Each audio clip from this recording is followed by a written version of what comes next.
March 8, 1946, 4:15 p.m., 7 black veterans in full uniform were beaten by 15 white cops on Lennox Avenue. They'd just survived Nazi Germany to come home to this. Notice, because what Bumpy Johnson did that night didn't just get those veterans justice, it made the NYPD create the first black police precinct in New York history.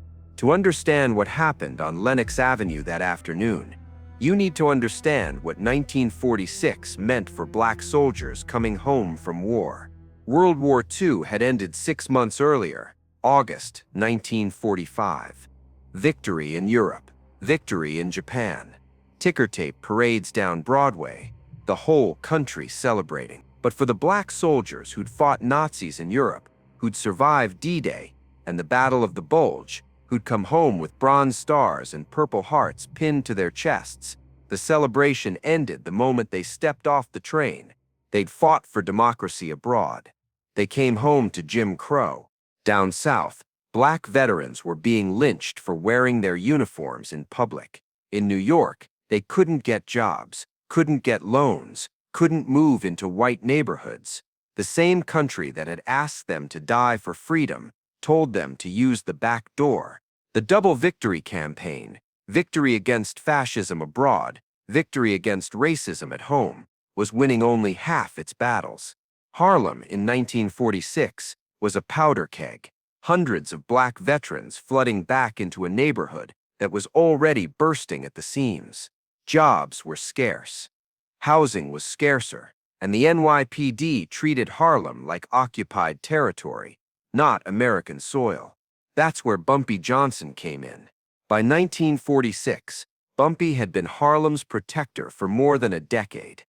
Not just a numbers runner or a policy banker, a strategist, a chess player in a world of checkers players. The man who'd stood up to Dutch Schultz, the man who'd negotiated with Lucky Luciano, the man who read Shakespeare in prison and came out smarter than the warden. Bumpy didn't just run Harlem's underworld, he protected Harlem's soul.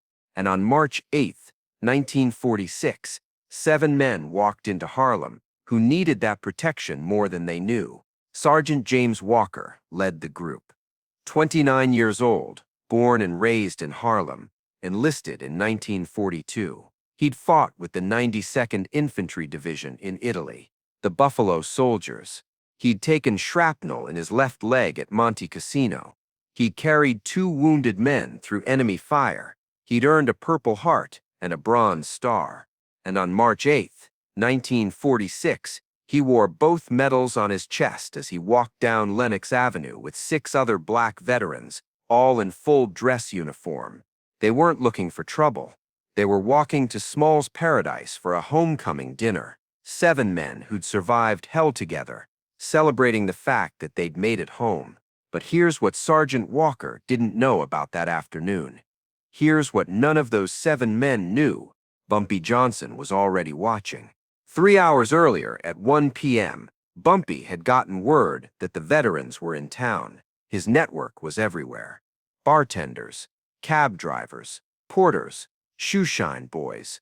If something happened in Harlem, Bumpy knew about it before most people finished breakfast. And when he heard that 7 decorated soldiers were planning to walk through Harlem in uniform that afternoon, he made a decision. He positioned himself across the street from where he knew they'd walk. Lenox Avenue and 132nd Street. Right in front of the barber shop, he lit a cigarette. He waited. Bumpy knew the NYPD, knew how they operated, knew that 7 black men in military uniforms, walking with pride, medals shining in the afternoon sun, would be seen as a threat. Not by everybody, but by the kind of cop who saw Harlem as enemy territory, the kind who'd spent the war years getting comfortable with power and didn't like being reminded that black men had fought and bled for this country too. So Bumpy waited, and he made sure witnesses were there to see what happened next. Or maybe that's not quite right. Maybe Bumpy didn't wait for something to happen. Maybe he was making sure it would happen, with cameras, with witnesses, with evidence that couldn't be buried. By 4 p.m., 200 people lined Lennox Avenue. Some were there by chance. Most were there because word had spread. The veterans are walking. In Harlem, that meant something. It meant pride. It meant hope. It meant maybe things could change. At 4:15 p.m., Sergeant Walker and his 6 brothers turned onto Lennox Avenue. They walked in formation, even though the war was over. Old habits. Left, right, left, right. Their boots hit the pavement in sync. Their uniforms were pressed sharp.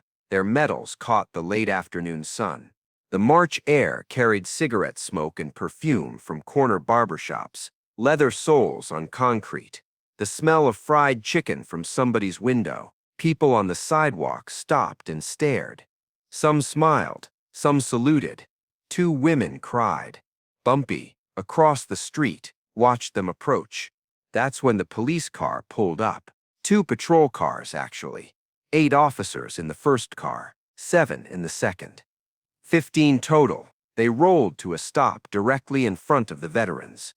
Doors opened. Cops stepped out, hands already on their nightsticks. The lead officer, Sergeant Patrick O'Malley, stepped forward. Irish immigrant, 20-year veteran of the force, known in Harlem for his brutal streak. He'd beaten more black men than he could count, never been disciplined, never been questioned, never been stopped. "Hold it right there," O'Malley barked. The 7 veterans stopped. Walker in front, his hand instinctively moving to his side, where his service weapon used to be. But this wasn't Italy. This was Harlem, and they were unarmed. "Where are you boys headed?" O'Malley asked. Not a question, a challenge. "We're going to Small's Paradise," Walker said. Calm, respectful. "Homecoming dinner, sir." "Sir?"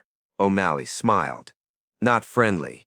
"You think wearing that uniform makes you somebody special?" "We served our country," Walker said, his voice steady, but you could hear the edge. "Same as you." That's when O'Malley made his mistake. That's when he looked at the Purple Heart on Walker's chest and said the words that sealed what happened next. "You didn't serve my country. You don't deserve that uniform, and I want to see every one of your papers, now." The 200 witnesses on Lennox Avenue went silent. No talking, no movement, no breathing. The kind of silence that happens when everyone knows something terrible is about to happen and nobody knows how to stop it. Walker stood his ground. "We have every right to walk this street. I decide what rights you have," O'Malley said. He stepped closer, his face inches from Walker's. "Now show me your papers, boy." Across the street, Bumpy Johnson flicked his cigarette into the gutter. He didn't move otherwise, just watched. That stare. The one that made men check their life insurance. One of O'Malley's officers, Tommy Greer, glanced across the street. He recognized Bumpy. His stomach dropped. He leaned toward O'Malley. "Sarge, maybe we should—" "Shut up," O'Malley snapped. He grabbed Walker's collar. "I said, show me your papers." Walker did something then that surprised everyone. He smiled, not a happy smile. A sad one. "You really want to do this?" Walker asked quietly. "Right here? Right now?" Or maybe it wasn't a question. Maybe it was Bumpy's instruction coming through. A signal that everything was going exactly as planned. O'Malley's response was to swing his nightstick. It caught Walker across the ribs. The sound echoed down Lennox Avenue. Wood on bone. Sharp. Final. Walker staggered but didn't fall. The 6 other veterans moved to help him, and that's when all 15 cops descended. Nightsticks rose and fell. Bone cracked. Blood hit the pavement. The metallic smell of it, mixing with sweat and fear. 6 minutes of violence while 200 people watched and did nothing. Because what could they do? The cops had guns. The cops had badges. The cops had the law. The veterans fought back at first. Trained reflexes, combat instincts, muscle memory from Monte Cassino. But they were unarmed and outnumbered. One by one, they went down. Except the law wasn't on their side that day. They just didn't know it yet. O'Malley stood over Walker, who was on his knees now, blood streaming from his nose. The sergeant reached down and tore the Purple Heart off Walker's uniform, held it up, laughed. "You want this back?" O'Malley said. "Come to the station and beg for it." He threw the medal into the gutter, stepped on it with his boot. That's when Bumpy Johnson crossed the street. He didn't run, didn't rush, just walked, slow, deliberate, every step measured. His leather soles clicking on asphalt, the sound cutting through the silence like a judge's gavel. He stopped at the edge of the scene, 10 feet from O'Malley, and lit another cigarette. O'Malley turned, saw Bumpy, recognized him. Everyone in the NYPD knew Bumpy Johnson. "This doesn't concern you," O'Malley said. But his voice had changed, less confident. Bumpy didn't respond, just stared, took a drag, let the smoke drift between them. Tommy Greer, the younger cop, whispered urgently, "Sarge, we should go. We should go now." O'Malley looked at the 200 witnesses, looked at Bumpy, made his decision. "Cuff them," he ordered, pointing at the 7 veterans.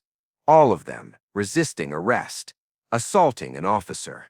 The cops dragged the veterans to the patrol cars, threw them in, drove away. O'Malley got in last, but before he did, he looked back at Bumpy. "Stay out of this," O'Malley said. Bumpy smiled, said nothing, just bent down, picked up Walker's Purple Heart from the gutter, and slipped it into his pocket. The patrol cars disappeared around the corner. The 200 witnesses slowly dispersed, shaking their heads, muttering about injustice, about how nothing ever changed. At the 32nd precinct, 20 minutes later, Tommy Greer found O'Malley in the booking room. The 7 veterans were in holding cells. O'Malley was filling out paperwork, still riding the adrenaline high. "Sarge," Tommy said quietly, "we need to talk." O'Malley didn't look up. "What?" Bumpy Johnson was there, watching the whole thing. "So what? Johnson's a criminal. Nobody cares what he saw." Tommy's hands were shaking. "Sarge, you don't understand. There were 200 people. I saw at least 3 cameras. The Amsterdam news photographer, the Pittsburgh courier, and Bumpy just stood there the whole time, watching. He wanted this to happen." O'Malley's pen stopped moving. He looked up slowly. "He wanted us to do exactly what we did," Tommy continued. "And now he's got witnesses. He's got photographs. He's got 7 decorated war heroes, beaten and arrested for no legal cause." His voice dropped to a whisper. "We just gave him exactly what he needed." O'Malley stared at him, the realization spreading across his face like cold water. "Jesus Christ," O'Malley whispered. They thought Bumpy had just watched 7 heroes get beaten and done nothing. They were wrong. But here's what those 15 cops didn't know. Here's what O'Malley didn't know. Bumpy Johnson had been waiting for this moment. 3 hours earlier, at 1 p.m., when Bumpy first heard the veterans were coming, he'd gone to Small's Paradise and met with them privately. Sergeant Walker and his 6 brothers, sitting at a back table, sharing drinks and war stories. Bumpy had pulled up a chair, introduced himself, told them he'd heard they were walking through Harlem in uniform that afternoon. "Walk proudly," Bumpy had said. "Don't hide those medals. You earned them." Walker had smiled, appreciative. "We plan to, and if the police stop you," Bumpy continued, "don't fight. Let them make their move. I'll be across the street. I'll have witnesses. I'll have cameras." He'd pulled out a business card, handed it to Walker. "You tell them, I served my country with honor. I have every right to walk this street. You say that, and nothing else." Walker had taken the card, looked at it. "Why are you helping us?" Bumpy had stood up, straightened his jacket. "Because I'm tired of watching good men get beaten for being proud, and because those cops are about to learn a lesson about who really runs this city." Now at 4:30 p.m., standing on Lennox Avenue with Walker's Purple Heart in his pocket and 200 witnesses who'd just watched 7 war heroes get brutalized, Bumpy Johnson made 7 phone calls. 7 calls, 7 weapons. 7 moves ahead. The first call went to the Amsterdam News. The editor answered on the second ring.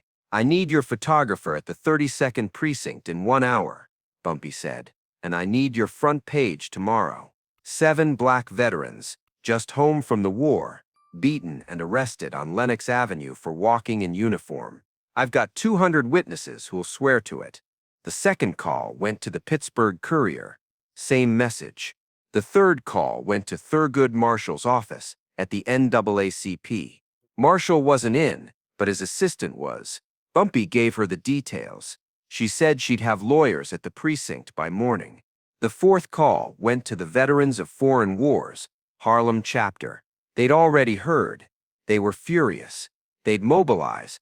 The fifth call went to every numbers banker in Harlem. Bumpy needed funding. Legal fees. Bail. Newspaper ads. He needed $50,000 by morning. He got pledges for $75,000 in 15 minutes. The sixth call went to his contact in Tammany Hall, the political machine that ran New York, an Irish ward boss named Danny Flynn, who owed Bumpy more favors than he could count. The NYPD just beat 7 decorated war veterans on Lennox Avenue, Bumpy said, in front of 200 witnesses. "If this hits the national press tomorrow, and it will, Mayor O'Dwyer's going to have a problem. You tell him Bumpy Johnson called. You tell him he's got 72 hours to fix this before I make it a national scandal." Flynn was quiet for a moment. Then, "Jesus Christ, Bumpy, you couldn't have stopped this." "I didn't want to stop it," Bumpy said. "I wanted it to happen exactly the way it happened, with witnesses, with cameras, with evidence. Now you call the mayor." The seventh call went to Captain Frank Hogan, one of the few white cops in the NYPD who still had a conscience. Hogan worked out of a different precinct, but he had connections. Bumpy gave him the rundown. "I need you to make sure those boys aren't beaten again tonight," Bumpy said. "I need you to make sure they're alive when the lawyers show up tomorrow." "I'll make some calls," Hogan said. "But Bumpy, this is going to blow up. O'Malley's connected. He's got friends in the department." "Not as many as I do," Bumpy said, and hung up. By 10 p.m., the story was set in motion. By midnight, the first newspaper layouts were being finalized. By 6 a.m., the next morning, the Amsterdam News hit the streets with a front-page photograph of Sergeant Walker bleeding on Lennox Avenue, surrounded by cops with raised nightsticks. The headline, "7 War Heroes Beaten by NYPD. Is this the freedom they fought for?" The Pittsburgh Courier ran a similar story. So did the Chicago Defender. By noon, the story had jumped to the white press. The New York Times ran a small piece on page 7. The Herald Tribune gave it page 3. National radio picked it up. Suddenly, America was paying attention. Here's what O'Malley didn't understand. Bumpy wasn't just fighting one battle. He was building a case that would force the entire city to choose sides. At 2 p.m. on March 9th, 22 hours after the beating, Mayor William O'Dwyer's phone rang. It was Danny Flynn. "Mr. Mayor," Flynn said carefully, "we've got a situation." O'Dwyer had already seen the newspapers, already gotten angry calls from the NAACP, from veterans groups, from 3 congressmen. "I'm aware. Bumpy Johnson wants to talk to you." O'Dwyer was silent for a long moment, then set it up. The meeting happened at midnight. Not at City Hall, not at any official location, at a private room in the back of a restaurant on the Lower East Side, owned by someone who knew how to keep his mouth shut. The air smelled of cigar smoke and old whiskey. Red leather chairs, mahogany table polished to a mirror shine. Bumpy Johnson arrived alone. No bodyguards, no weapons, just a briefcase, and that calm, cold stare. Mayor O'Dwyer sat across from him, flanked by 2 advisors. The mayor was 56 years old, former district attorney, tough Irishman who'd fought Tammany Hall corruption and won. But sitting across from Bumpy Johnson, he looked nervous. "You wanted to talk," O'Dwyer said. "Talk." Bumpy opened his briefcase, pulled out a folder, slid it across the table. That's a list of every witness who saw what happened on Lenox Avenue. 200 names, 200 sworn statements, plus photographs, plus testimony from the veterans themselves. He pulled out another folder. That's a summary of national press coverage. 15 newspapers, 6 radio stations, growing by the hour. O'Dwyer didn't open the folders. What do you want? I want charges dropped against all 7 veterans, Bumpy said, calm, no emotion. I want Sergeant O'Malley and his officers suspended pending investigation, and I want you to publicly commit to hiring black police officers for Harlem. O'Dwyer laughed. Not because it was funny, because it was absurd. You're asking me to create a precedent that'll tear this department apart. I'm giving you a chance to make history, Bumpy said. You can be the mayor who stood up for veterans, who integrated the police force, who chose justice over politics. He leaned forward slightly. Or you can be the mayor who defended cops who beat war heroes. Your choice. And if I refuse? Bumpy pulled out one more document. This one was a full-page newspaper ad, already typeset, ready to print. The headline read, Mayor WWII, why won't you protect black veterans? Below it, photographs of all 7 veterans in uniform, their medals visible. Below that, a list of newspapers where the ad would run.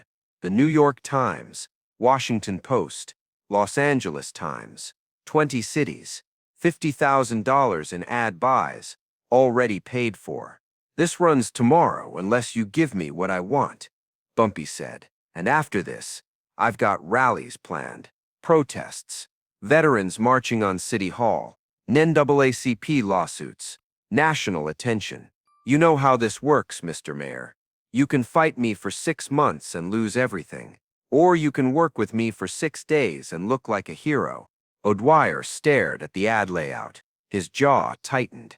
One of his advisors leaned in, whispered urgently. You've got me in a corner, the mayor said finally. No, Bumpy said. I'm showing you the door. Walk through it. The mayor looked at Bumpy for a long time, trying to find an angle, a way out, something. There wasn't one. Mayor O'Dwyer made a decision. I'll drop the charges, O'Dwyer said quietly. I'll suspend O'Malley. But the black officers thing, that's going to take time. You've got 90 days, Bumpy said. Announce your intention publicly within a week. Start recruiting within 30 days.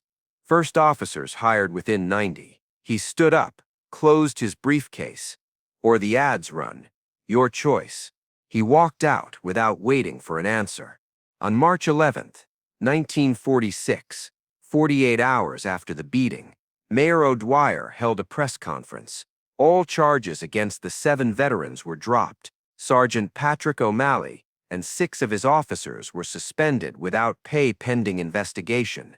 And the mayor announced that the NYPD would begin recruiting black officers to patrol Harlem within 30 days, with the goal of establishing a dedicated precinct staffed primarily by black officers within a year. The room exploded. Questions shouted. Cameras flashing. Reporters writing. O'Dwyer didn't mention Bumpy Johnson's name. He didn't have to. Everyone in Harlem knew who'd made this happen. By 1947, the first black officers were patrolling Harlem. By 1948, the 28th Precinct had become New York's first majority black police unit. Other cities followed. Chicago, Los Angeles, Detroit, Philadelphia. The pattern had been set, and it all started with 7 men walking down LENOX Avenue in uniform, and 1 man who made sure their beating meant something. Remember that afternoon, March 8th. 1946, 4:15 p.m., 7 men walking in formation, boots on pavement, medals catching the sun, 200 witnesses, 1 man across the street with a cigarette. Here's what nobody realized in that moment. Every piece was already in place.